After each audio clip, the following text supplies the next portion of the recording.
Olá pessoal, seja bem-vindo a mais um bate-papo, um super bate-papo desse dia. Tenho certeza que você vai gostar bastante principalmente em função de tudo que está acontecendo nesse país, né? Principalmente pós as eleições também, e alguns movimentos a nível de mundo que está pegando. E estou recebendo aqui para o nosso bate-papo um amigão, professor, pastor, um cara que tem trazido uma mensagem impactante nesses dias. Estou aqui com meu amigo Domício Júnior. Coisa boa, hein? Obrigado pelo convite, irmão. Pô, a alegria é minha de receber aqui, depois da décima tentativa, viu? Misericórdia, mas é um cara que dá o cano nos outros, hein? Que isso. Mas é pela alegria mesmo da gente poder bater um papo nesse momento, Legal. né, Domício? Sim. E você já tem aí uma trajetória espetacular, né? Sim. Na área política, Vamos começar por ela. Não, vamos começar ministerialmente primeiro? Ministerialmente, sim. E que eu acho que tem muita gente aí que já ouviu falar do Domício Júnior e tal, né? Na década aí de 50, de 60. Eu gravei muita coisa para gramofone. Mas não, você é do Rio de Janeiro, né, Sim. Domício? E ali no Rio de Janeiro. O seu ministério começou por ali? Eu fui criado na Assembleia de Deus até a adolescência, depois eu iniciei uma banda de rock que não dava para continuar na Assembleia, né? Na década de 80. Aí eu fui para uma igreja chamada Congregacional, uma igreja bem tradicional, tipo luterana, e lá nossa igreja foi visitada por um avivamento muito grande. Ali eu comecei ministrando louvor e, enfim, junto comigo várias outras pessoas, né? Aquele movimento do Rebanhão, mais no rock pop, e eu mais na área de adoração, junto com Marcos Góes, Cláudio Claro, outras pessoas assim que acabaram contribuindo com a música cristã na área de adoração. Pô, e tem música que a galera canta que às vezes nem sabe que é tua, né? É verdade, Né? Acontece muito. Acontece, né? Eu mesmo, pra falar a verdade, cantava. É mesmo, eu não sabia, desde pequenininho. Desde pequenininho. Não, porque quem que não cantou os que confiam no Senhor, né, Exatamente. cara? Ela ficou popularizada, vamos dizer assim, em que período? Ela ficou popularizada. Bom, ela foi composta em 89, né? De 90 a 95 ela estourou na voz do Marcos Góes, né? Do Marcos Góes. A ele que gravou pela primeira vez. Isso, ele gravou pela primeira vez. Tá, mas teve mais alguém que gravou ou não? Fora ele? Não, aí teve o Alex Gonzaga, do Novo Som, várias outras pessoas assim que acabaram não ganhando uma expressão em nível nacional, né? Sim. Então tem muitos cantores no Nordeste que regravaram e tal, mas Legal. o Marcos Góes foi a voz, né? Foi a voz. Ela que realmente é hino, né? Sim, exatamente. Nessa década aí de 90 até 2000 aí. 2005, todo mundo... 90 não. Quando que você escreveu? Não, 89, né? Por aí, de 90 a 2005, né? O que expandiu essa música? Nós éramos numa vigília no Rio de Janeiro, que era a única vigília que era mais avivada. Não reteté, mas naquela adoração contemporânea, igual a Coinonia. Sim.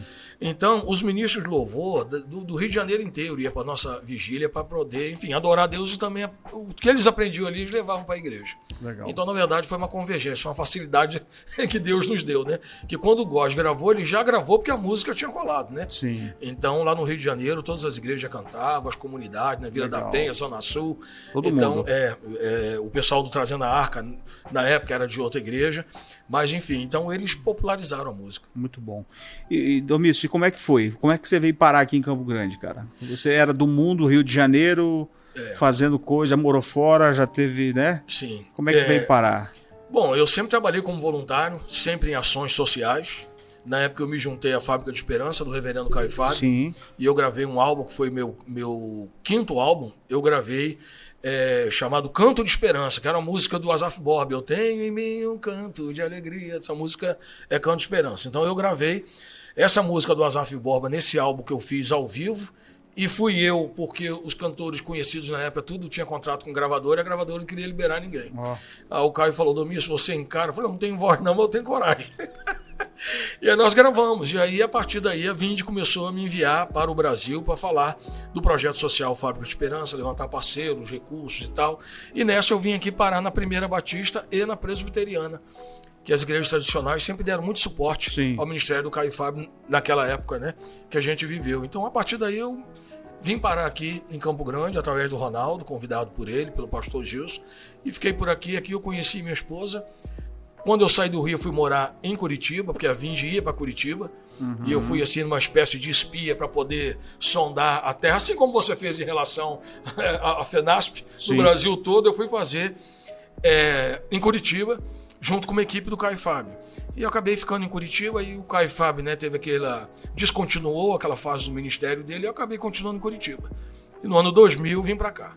Aí comecei a trabalhar na Quinta Gospel e tal, aí Legal. Foi embora. Foi a minha primeira grande experiência ministerial em Campo Grande. Foi aqui. Foi aqui, na primeira Hoje você tem a sua... Hoje você, além, já passou pela Primeira Batista e tal, mas hoje você está com a sua igreja, com a sua comunidade. Comunidade Portas Abertas. Se fortalecendo. Sim, graças a Deus. Que bom, né? Tá feliz. Tô muito feliz, graças a Deus. Agora eu quero saber o seguinte, a entrada na política, cara. Porque assim, eu acho que, e aí já entrando um pouquinho mais, você está acompanhando esse quadro, esse quadro macro da nossa cosmovisão, que precisa ficar um pouco mais apurada nesse tempo, né? Uma igreja um pouco mais relevante, ou uma igreja relevante que traga resposta a esse tempo, principalmente a esse tempo de pós-modernidade.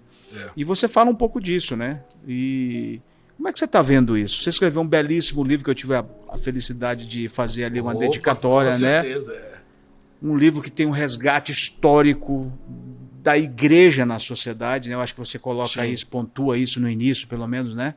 Com muita clareza a participação. Você vê, se você pegar os evangélicos, vamos dizer assim, os cristãos evangélicos, a contribuição que eles deram para o mundo é uma coisa extraordinária, né? E você resgata um pouquinho nesse teu livro, né? É verdade. Como é que você está vendo isso, cara?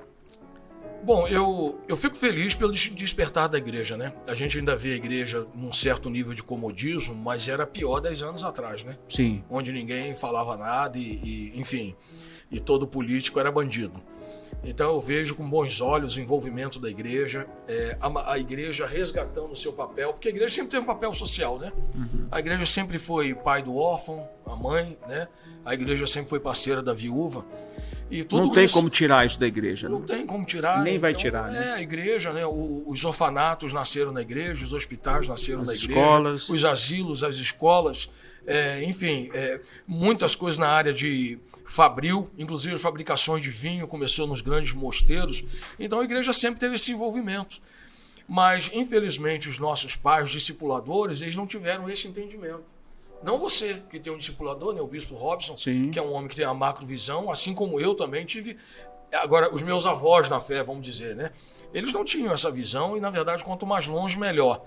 E hoje eu vejo com bons olhos, inclusive, esse resgate da direita, né? Parece que a igreja falou assim, poxa, há uma linha política que está mais alinhada com o nosso pensamento bíblico cristão, né? Teológico, que defende a família, defende a vida. Nós sempre trabalhamos contra as drogas. Então, não é questão da gente hoje lutar contra a legalização, a descriminalização. Não, nós sempre socorremos o drogado, sempre lutamos contra isso. Só que a gente lutava de uma maneira muito assistencialista. E hoje não, nós temos levantado essa voz aí política como voz profética, não apenas a voz de... Hoje o campo missionário da igreja, sem dúvida, é política, né? É verdade. Né? Hoje é um grande campo missionário, né? Sim. A igreja que relegou. Agora, não é muito fácil você identificar, né, esses movimentos sociais que visam desconstruir valores. Não é muito fácil, né? É uma linha muito tênue, né? Porque o discurso é bonito, né? Vem com uma fala de inclusão, vem com uma fala do direito, o acolhimento. Então a fala é bonita, né? E por vez ou outra você vê a igreja também meio que envolvido nessa discussão. E sem saber discernir um pouquinho. Como é que a gente encara esse debate hoje? Até o que a gente... É possível você dizer, não, eu sou um cristão evangélico, mas eu sou um socialista, sou um progressista nos dias de hoje? Como é que é possível isso? Não, na minha opinião, com certeza não é possível, né? Porque a pauta da esquerda mudou. Né? Então a gente vê no Brasil qual foi o primeiro grande partido. Mudou ou ela ficou evidenciada? Ficou evidenciada, exatamente. Né? Então... Por exemplo, o que começou no Brasil? Onde tinha um Partido Comunista Brasileiro. Então, comunista a gente não quer. Então, acabou praticamente o partido naquela época. Né? Ele ficou estagnado, ficou em coma. Aí qual foi o primeiro grande partido? O Partido dos Trabalhadores. Pô, trabalhador todo mundo é. Então eu me identifico. Né? O trabalhador, o direito do trabalhador, a saúde do trabalhador, a moradia, o transporte do trabalhador, pô, todo mundo é trabalhador. Sim, o apelo é fantástico. O apelo é maravilhoso. Então, poxa, Partido do Trabalhador, me diz aí qual é o Partido do Trabalhador que eu quero entrar nele. Eu sou trabalhador, eu não sou vagabundo. Agora, só que junto com tudo isso, eles foram se estabelecendo, criando essa rede, e a partir daí eles começaram a infiltrar essas pautas que, inclusive, em outros movimentos progressistas antigos, né, da década de 50, 60, 70, eles não tinham essa coisa evidenciada como é hoje, por exemplo, a bandeira LGBT. Então, o Partido Trabalhador é o Partido do Trabalhador, e as próprias pessoas que se encantaram com o Partido dos Trabalhadores quando eles começaram, seja o PDT também, seja o que for, eles se identificaram com a bandeira, poxa, em prol do pobre, poxa, quem não quer ajudar o pobre? Né? Do trabalhador, do cara que luta, né? Do cara que é injustiçado. Então, quem não quer? Justiça, trabalho, renda, casa, comida. Só que no meio de tudo isso aí, eles foram então colocando essas pautas que são defendidas hoje, do aborto, da ideologia de gênero, da descriminalização das drogas. Então, um cara do Partido dos Trabalhadores, quando começou o PT, esse cara ele não concorda com legalização de droga. Esse cara, ele quer que a filha dele dê a netinha para ele, não quer aborto. Você está falando da população que foi cooptada, né? Com certeza. Não, porque se você pega aí... Vamos lá atrás um pouquinho, né? Você tinha lá uma teoria ideológica, vamos dizer assim, construída a partir de Marx, isso, né? E depois Engels, isso, né? Que tinha a visão de fazer uma revolução social por conta da influência. Não, o dinheiro não pode influenciar o comportamento das sociedades. Eles achavam exatamente isso, né? Que era a questão econômica. Eles precisavam vencer isso. Depois, mais para frente, ali vem a escola de Frankfurt, enfim, essa revolução que os caras abandonaram, que é uma revolução armada. Isso é real, porque quando você fala em marxismo cultural, os caras da esquerda ficam doidos, eles não reconhecem isso, né? Eles não querem reconhecer essa terminologia de marxismo cultural. Esses movimentos todos, no seu entendimento, eles são pensados mesmo? Ou seja, ele faz parte de uma estratégia de dominação mesmo, a partir do comportamento, de tentar se construir uma sociedade homogênea e tal. O que você analisa nesse sentido, Odomir? É totalmente construída, é totalmente pensada, passo a passo, né? Então a gente começa a ver aí a história do primeiro governo do PT, por exemplo, né? Que foi um primeiro governo que, quando o Lula entrou, eu gostei. Quem não queria se livrar do PSDB e das coisas que já estavam lá? A gente não sabia como era. Não tinha essa clareza, né? Então o primeiro governo foi bacana, né? Foi bacana, avançou, muitas pautas interessantes, o pobre recebendo casa, o cara que não ia para a faculdade, ele tinha um FIES, tinha um monte de coisa, tudo maravilhoso. Só que isso aí criou uma geração, tanto no FIES, Minha Casa Minha Vida e tal, tudo isso, que essas pessoas criaram uma conexão até de paternidade em relação ao Lula e o PT. Ao modus operandi da esquerda, exatamente, né? Do governo de esquerda. Aqui é a dependência, que nós vamos fazer tudo para você, nós vamos te proteger, nós vamos te dar, nós vamos fazer. Mas só que depois vem o boleto, né? A quantidade de gente que não conseguiu dar conta do Minha Casa Minha Vida, 70% das pessoas não conseguiram. Depois veio o FIES, que quem deu essa anistia praticamente foi o Bolsonaro. Mas o modus operandi foi esse. Então o que acontece? Eles pegaram uma população, que em todo o país é a maior população, que são dos pobres, e com isso eles ganharam o quê? Capilaridade. Então quando fermentou o movimento, eles já estavam com uma capilaridade fora do comum em todas as áreas, em todos os movimentos, né? Universidade, assim por diante. Cooptaram a educação, sim, né? A comunicação, né? Porque esses caras estão sendo formados nessa escola, né? É verdade. Você vai para a faculdade hoje, você vai para curso de culinária, tem livro de Marx. Pô. É verdade, sim. É complicado, né, você encarar. Como é que o jovem cristão encara essa realidade? Como é que o cristão cruzinha, sai da igreja, pô, naquela fé, naquela coisa de ganhar o mundo, aí vai para uma faculdade marxista. Como é que ele encara isso?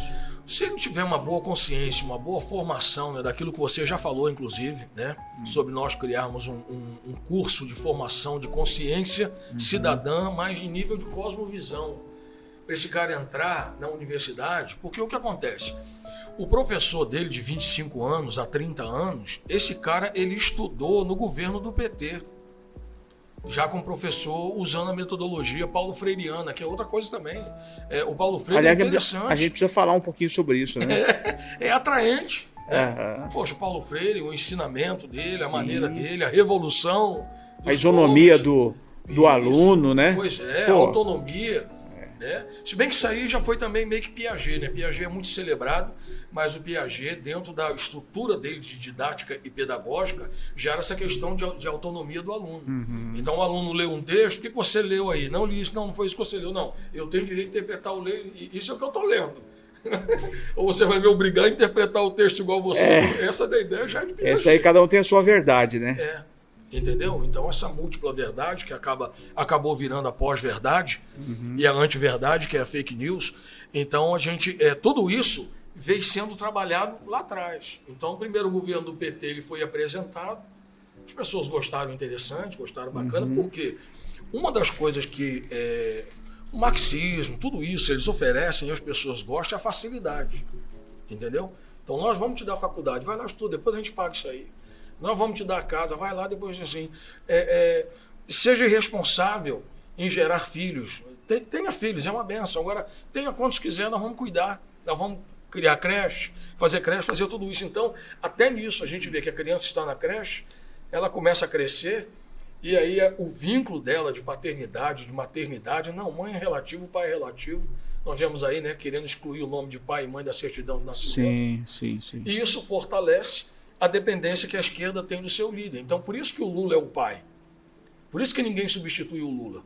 Porque o Lula, para eles, tem a figura de paternidade. Não apenas para o povo, até para os grandes pensadores do PT em alto nível, o Lula é a figura da paternidade. A âncora deles, exatamente. Então você pega uma sociedade destruída, desprovida da presença de paternidade, e, por outros lados, homens falhando na sua hombridade, então você cria aí uma situação que todo mundo quer o mais fácil. E o marxismo cultural alaxa isso aí. Tudo é fácil, tudo é belo. Tudo é fácil, tudo é belo, e faz uma divisão, faz uma cooptação muito minuciosa, né? Sim. Que é interessante, né? Quando você aprofunda um pouquinho isso, né? Às vezes você vai ver que o professor é o opressor do aluno. O pai é o opressor do filho. Então os caras pregam uma certa rebeldia nessa estrutura que é totalmente cristã. Sim. Né? É verdade. Se você pega lá atrás, os caras chamaram Calvino do pai do capitalismo, né? Porque o cara ele pensou um pouquinho, né? Ele pensou um pouquinho essa estrutura do trabalho, da remuneração. Foi um cara que deu voz a isso, né? Ele deu voz a isso. Bom, Domício, e hoje? A igreja está preparada? A igreja está com a sua fala apurada para enfrentar esse pensamento? Porque a guerra é de pensamento, né? É quem vence a narrativa, né? A igreja está lá atrás, atrasada, ou nós já avançamos um pouquinho? Rapaz, avançamos um pouquinho, né? Ela não está na estaca zero, não, mas ela precisa muito crescer, né? Porque os pastores, eles também, eles precisam estudar um pouco mais sobre apologética também, né? A questão do aborto. Mas por que aborto? Ah, não, porque é matar a vida. Não, mas beleza, a vida começa quando? Onde? Qual é a questão da bioética? Então, às vezes, o pastor ele não entra nessa questão, né? O aborto pelo aborto, que aí vê o bebê sangrando. Mas acontece que uma pessoa que ela defende essa bandeira, ela não está aí para a questão da bioética. Mas o pastor ele tem que entender isso, né? Porque nós lidamos com isso na ponta na igreja. A mulher que abortou. Quem atende é a gente. Mas a gente talvez a gente fala um pouquinho nesse aspecto brutal da realização do aborto, mas esse tema para a igreja evangélica é um tabu. Sim.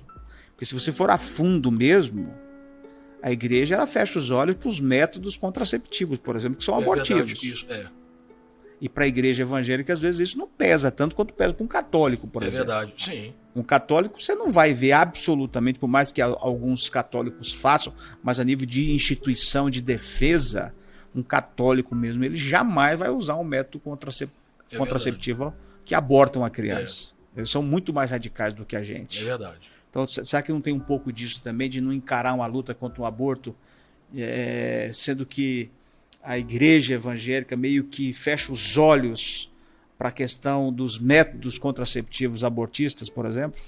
Mais uma vez, Wilton, quando foi que a gente discutiu isso em relação à igreja? Então a igreja sempre foi negligente. Sim. A igreja, Qual é a questão? A igreja evangélica ela cresceu muito e para poder dar demanda para tudo isso que cresceu, a igreja acabou baixando a vara do salto para um cara poder ser pastor. Então hoje o cara prega bem, dirige um culto e tal, mas ele não está preparado intelectualmente. Ele não precisa ser um intelectual, não precisa ser um cara a nível de filosofia, mas isso é um debate de hoje. Né? Então ele precisava saber disso. Mas só que a igreja não entra nesses assuntos. Não, porque esse é um tabu para a igreja, porque a estrutura da igreja está formatada um pouco em cima disso, né? Hoje, se você falar um pouco, se a igreja evangélica se posicionar contra os métodos contraceptivos, Sim. Ele tem um problema seríssimo da permanência de gente dentro da igreja, né? É verdade, claro. Você concorda com isso ou não? Não, eu concordo. Ou é uma... Não, eu concordo. Na verdade, eu nunca tinha pensado nisso, né? Que você está provocando aí. Mas a verdade é que muitos usam vários métodos e a gente precisa até, mais é o que eu estou te falando, a questão da bioética. Onde é que é? Onde é que começa, entendeu? Então, o fato, o método contraceptivo ou o método abortivo, que aí tem isso, né? Porque, por exemplo, a vasectomia é um método contraceptivo, mas ele não é abortivo. Sim. Agora, existem métodos que são abortivos. Sim, a pílula do dia seguinte. Exatamente. Sim, é abortivo. Então, a gente precisa Alguns equipamentos que se utilizam aí, ela mata o feto. Não, é verdade, sim. Com certeza. Ela mata o feto, não deixa ela... Então, a igreja ela precisa ampliar esse debate. Enfim, vários outros debates, mas acho que principalmente a ideologia de gênero, o aborto, legalização de drogas é uma das bandeiras. O que te incomoda mais na questão da ideologia de gênero, por exemplo? A ideologia de gênero, o que me incomoda é porque quando eu estudo o comportamento humano, não tem como você estudar o comportamento humano sem você falar de sexualidade. Até porque o pai de todo o pensamento comportamental, que é o Freud, um dos principais estudos dele é baseado na construção da psicossexualidade. Ou seja, a psique humana ela é construída a partir da sexualidade.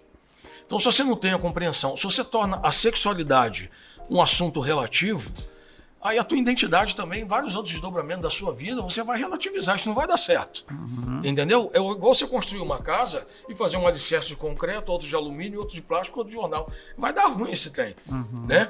Então, a mesma coisa é a questão da psicossexualidade. Então, quando a gente fala de ideologia de gênero, não é só a questão de ser menino, menine e tal. Não, não é isso. É bem antes.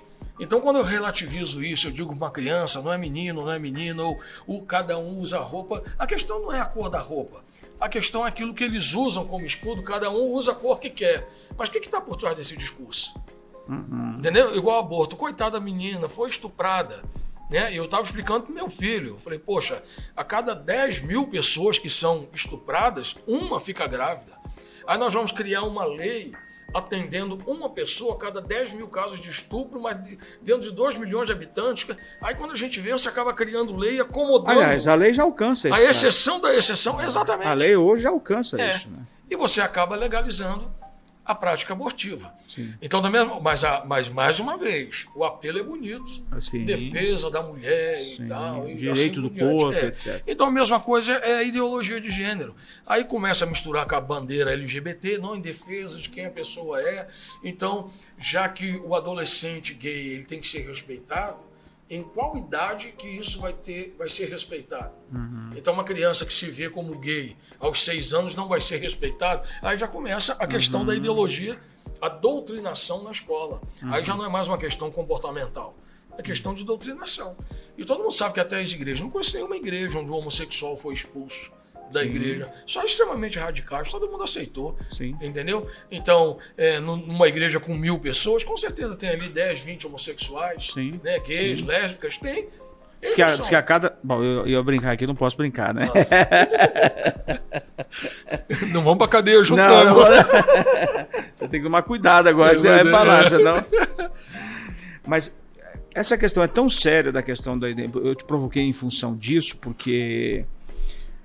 Rapaz, nós precisamos vencer esse lobby gaysista, na verdade, né, cara? Porque você tem um lobby ferrenho, que tem eco em tudo quanto é lugar. Essa estrutura, quando a gente estava falando de dominação do pensamento e das estruturas de organização social ou profissional, seja lá o que for, né? essa dominação, esse aparelhamento que já houve. Você fez um resgate. Lá atrás, esse tema era exclusivo da universidade. Pô. Hoje não, hoje é ensino médio. É verdade. Eu não peguei em sala de aula, mas os meus filhos já pegaram. Sim, verdade. Né? Essa pressão desse lobby gaysista, né, que força um comportamento para a sociedade, né? E agora a gente enfrenta isso na questão do dialeto. Sim. Que eles estão tentando impor o dialeto, cara, para a língua portuguesa, assassinando a língua portuguesa. E acho que isso é um movimento de inclusão. Não tem nada a ver. Né? Embora a nossa Suprema Corte já reconheceu aí, né, a configuração familiar a partir do relacionamento de pessoas do mesmo sexo e tal. Já tem decisões favoráveis. Hoje a homofobia que foi vencida lá na Câmara, inclusive participei de todos os passos, inclusive no sepultamento dela, quando foi apensado ao Código Penal, né? Que a gente tirou ela de tramitação. O Supremo vai lá e criminaliza a homofobia. Vai embora. Criminalizou uma lei parecida, que é a lei do racismo. Sim. Então hoje dependendo de algo que você fala, você está sendo homofóbico. Ou seja, eles querem realmente dominar e querem manipular, né? Querem manipular a narrativa, cara. É verdade. Nós estamos nesse tempo, né? Você não vê um pouquinho assim também, né, Domício? Eu vejo. A questão, é o seguinte. Eu gostaria de viver numa situação onde o homossexual é defendido, porque a Constituição já defende ele dele. Ele é cidadão. Sim. Então não precisa ter lei especial para ele.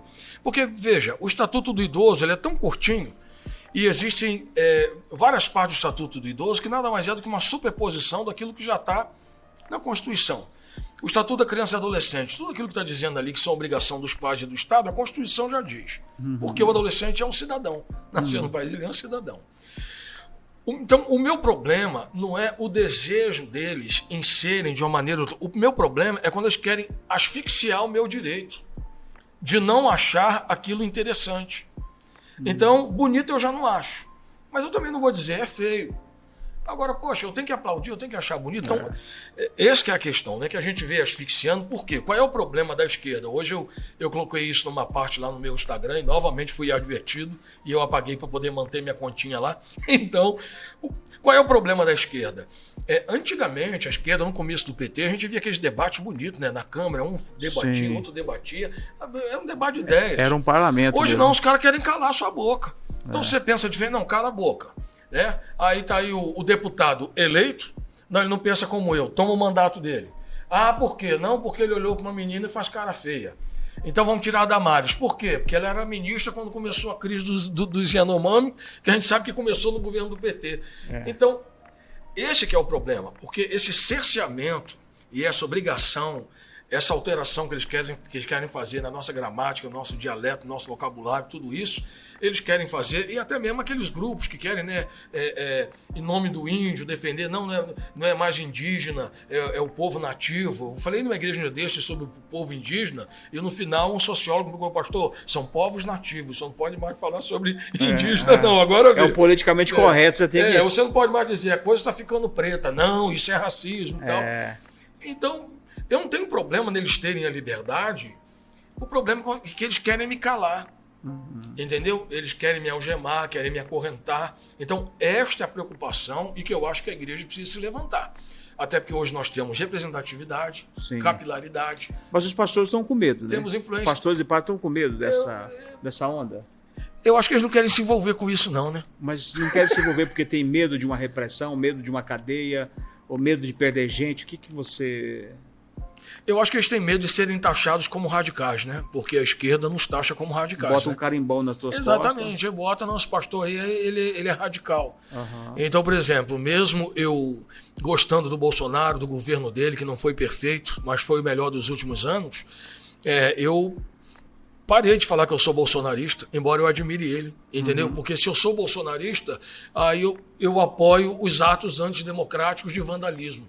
Então, assim, as pessoas botam tudo no mesmo caldeirão. Mas, graças a Deus, eu tenho essa percepção e eu sei me colocar no meio desse corredor. Agora, um pastor que lidera uma igreja, mas não vive nesse meio que hoje eu vivo, que eu voltei a viver por causa de você, né, que eu vivi na minha adolescente, no comecinho da minha juventude, depois eu fiquei mais voltado à igreja, mas desde quando você começou a ativar os pastores aqui do estado para isso, aí eu voltei e abracei. Mas esse pastor que não tem essa consciência política do seu papel, ele se sente acovardado. Não, o pessoal vai dizer que eu sou radical. Intimidados, né? Entendeu? Então, aí alguma pessoa diz, vamos lá na minha igreja. Aí, poxa, pastor, como é que eu vou chamar um cara da minha igreja, que o meu amigo é do PT, e o senhor está sempre orando pelo Brasil aqui, ele vai achar que o senhor é bolsonarista. Eu falei, pô, eu não posso mais orar pelo Brasil do meu país, não posso mais combater o aborto, que eu sou bolsonarista. Você não pode mais se posicionar, né? Que coisa esquisita, né? Mas, graças a Deus, eu tenho essa coragem, você tem essa coragem, essa ousadia. Muitos pastores têm, antes era muito menos, mas eu imagino que os pastores não se posicionam também por causa disso. Mas assim, eu estou fazendo essa pergunta, embora eu consigo ter uma leitura crítica da igreja, mas eu vejo muito ponto positivo nosso, né? A gente já avançou demais, né, Domingos? Sim, graças a Deus. A gente não chegou lá ainda, mas Sim. A gente já caminhou muito, né? Não, mas foi muito Você bom. citou aí o crescimento da nossa representação política, que ela é fantástica. Né? Nós vamos chegar a quase 130 parlamentares hoje no... É verdade, é muita gente. No Congresso Nacional, que é uma baita de uma representação. Aqui no Estado também a gente tem uma representação significativa. Sim, é verdade. Tivemos algumas perdas, mas temos um grupo de pastores atuante, sempre de olho nos acontecimentos, né? Mas isso está muito distante, né? É verdade. Daquilo que os caras estão fazendo, né? O que eu acho interessante é que, junto com as nossas pautas também, várias outras pessoas se juntaram a nós, mesmo não sendo evangélicos. Sim, né? sim. Então você vê a Tereza Cristina, é a senadora que foi apoiada pelos cristãos, né? Sim. Massivamente. Sim. Então nós vemos aí vários outros católicos, né? Comprometidos com a Igreja Católica, que também tiveram o nosso apoio, né? Então eu acho que essa nossa união, quando nós vimos que a água estava batendo no queixo, a gente se abraçou com os católicos e partimos para cima e se ajudou. Deu muita fortaleza. Você sabe que fortaleceu lá no Congresso, demais a gente. tem uma frente parlamentar em defesa da família e da vida e da família, né? Ela inicialmente ela foi criada e foi presidida pelo padre Linhares, pelo bispo Rodovalho e pelo deputado Henrique Afonso do Acre. Olha Você só. vê um padre e dois evangélicos. Uhum. Depois veio o Magno Malta. Depois veio o Alan Rick do Acre, novamente. Hoje é pelo Diego, deputado Diego da Igreja Católica. Olha só. E essa frente ela é composta pelos parlamentares espíritas, católicos e evangélicos. Porque Muito bom. Pauta é comum. É verdade, isso. A pauta é comum. É. Então você tem muita coisa no que diz respeito a uma lei, a uma iniciativa de lei, a uma política pública ou qualquer debate ali no Supremo.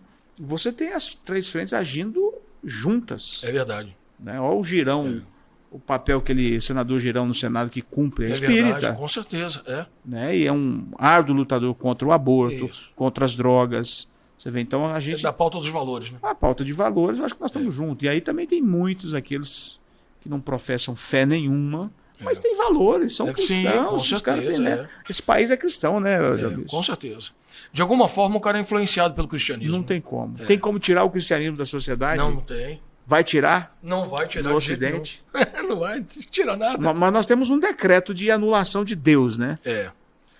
Com certeza. A sociedade não quer Deus, né? Pelo menos esses que...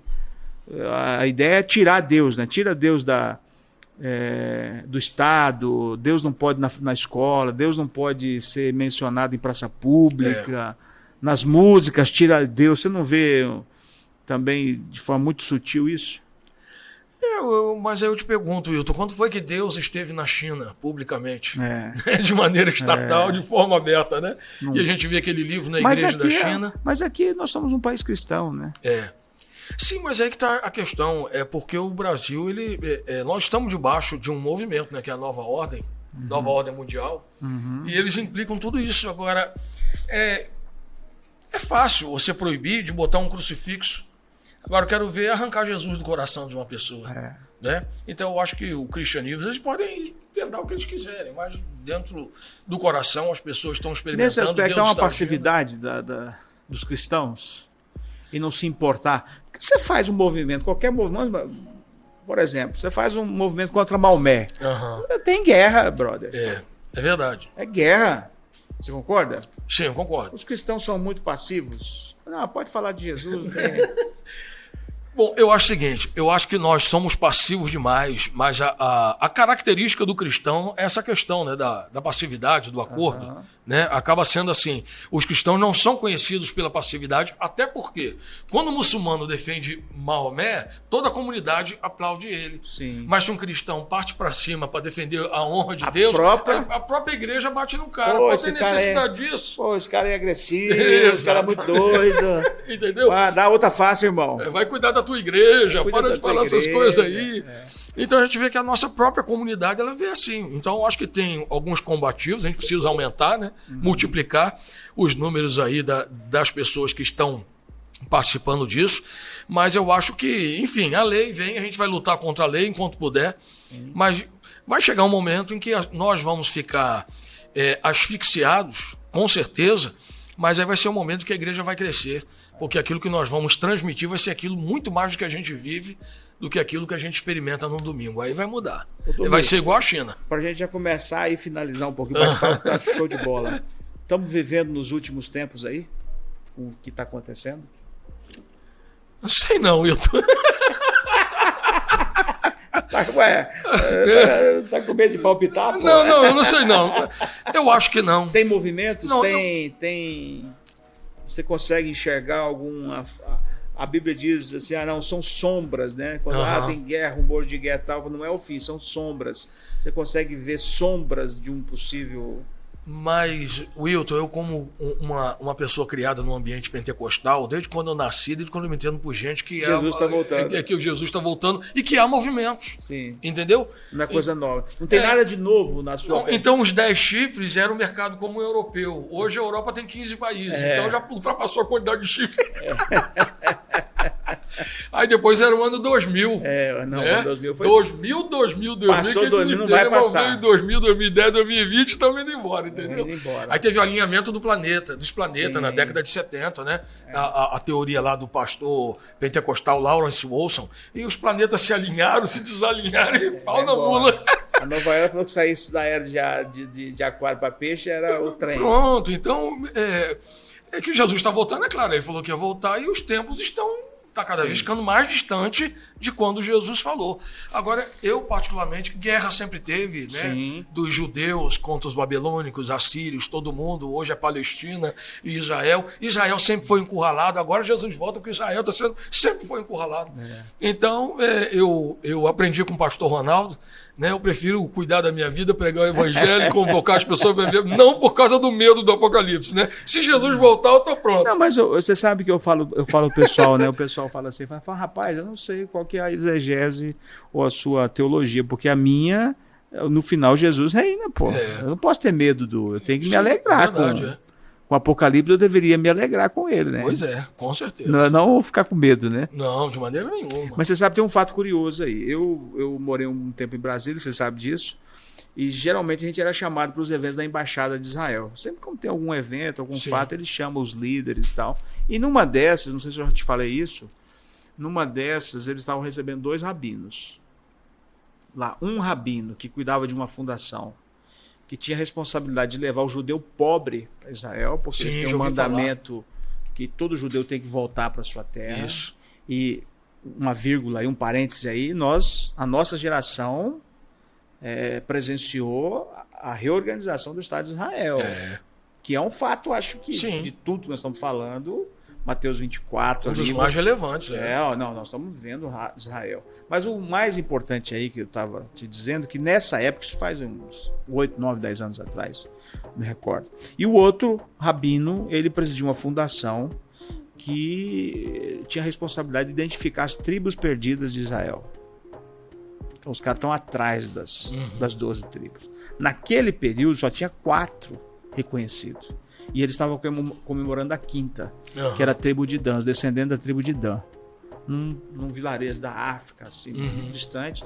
E eles estavam percorrendo o mundo dizendo que eles tinham reconhecido os descendentes da tribo de Dan num lugarejo lá. E eles estão atrás das 12 tribos. Parece-me que hoje já deve ter 7 ou 8, eu não posso estar falando besteira aqui. Mas é um fato importante a hora que essas 12 tribos se encontrarem. Sim. Isso é bíblico, não é? É bíblico, mas É um fato interessante? Eu acho que é interessante, mas ele não é determinante. Não, claro que não. Determinante, eles não... Nenhum deles são determinantes. Nenhum né? deles são. Quando o evangelho for pregado em toda a terra, então também não é determinante. Né? São, acho que eu falo, são sombras, né? É verdade. Mas tem muita coisa acontecendo, né, Domingos? Não, sim, realmente chama muito a nossa atenção. Então eu não estou aqui negando, Muita nem coisa, né? diminuindo o impacto, não. Realmente é impactante. Mas como eu já vivi vários impactos, aí eu prefiro achar interessante, observar com cuidado, mas eu prefiro não achar que isso seja determinante. Mas eu, como eu sou mais novo que você, sou mais atrevido que você, e eu posso errar mais, eu, se fosse pontuar alguma coisa nesse sentido, eu pontuaria a criação do Estado de Israel. Eu acho que de tudo que a gente está vendo, o fato mais relevante, pelo menos para mim, sim, é a criação do Estado de Israel.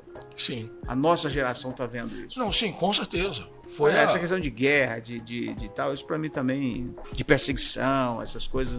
Até mesmo que isso quase não aconteceu, né? Se não fosse o desempate lá do voto do Oswaldo Aranha, isso não iria acontecer. Sim. Então, realmente, é extremamente relevante. E tem um outro fator também aí nessa história toda, e são movimentos, de vez em quando, dou uma de curioso, né? Você tem o acordo do acesso da Rússia ao Mediterrâneo também, que até então não tinham, né?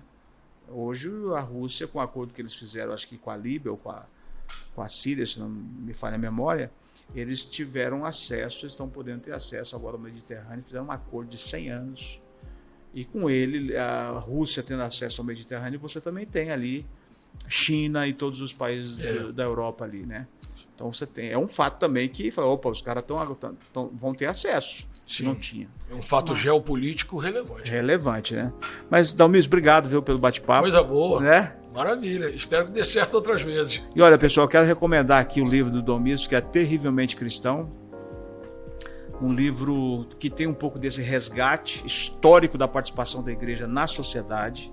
E também tem uma pitada ali dos assuntos mais atuais, do aborto, da questão das drogas e de outros temas relevantes que a gente está vivendo, que eu acredito que a gente precisa estar preparado para enfrentar. Isso. Acho que o grande problema aí é a falta de preparação nessa comunicação com esse tempo, com essa galera que precisa ouvir alguma coisa mais consistente. Isso. Né, porque está sendo ali atacados literalmente na faculdade, né? E a gente precisa dar um pouco de subsídio para essa galera. E aí eu tenho um livro excepcional, Terrivelmente Cristão, terrivelmente cristãos, né? Terrivelmente Cristãos, feito aqui pelo meu amigo Domingos. Obrigado. Prefácio da Damares Alves.